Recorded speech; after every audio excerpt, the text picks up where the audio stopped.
जो ये जो अपने जो करौली के भी यहाँ पर आए हुए हैं अभी देवनारायण भगवान के, तो राजस्थान या भारत या अमेरिका से भी लोग आते हैं यहाँ पर देवमाली में दादाजी से झाड़ा दिलवाने के लिए। और ये दादाजी जो अभी यहाँ पर यहाँ के जो लोग बाग है ये भी बोल रहे हैं कि भाई 3 लाख से ज्यादा लोग यहाँ पर तैयार हो चुके हैं। दादाजी कितने से? 3 लाख।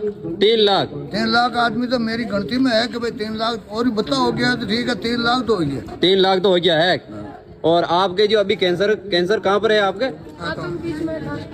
हाथों के बीच में था। अब झाड़ा दिलवाने में कैसा है आपके? आराम है, आराम है। तो देख लो दोस्तों, ये करौली के है। और जो अफवाह मत उड़ाओ, बस देवमाली एक कलयुग में सतयुग का एहसास दिलाने वाला गांव है। अजब निराला देवरा है देवनारायण भगवान का, जो 11वीं कड़ा के अवतार है इनका। आप इनकी देवमाली गांव के बारे में कोई अफवाह ना उड़ावे। यहाँ पर 3 झाड़ा लगता है और 3 झाड़े में कोई सा भी कैंसर हो, कैंसर धूल चटा देते हैं 3 झाड़े में, है ना। ये सप्ताह में 7 दिन तक लगता है। जय श्री देव दरबार की जय हो, देव दरबार की जय हो।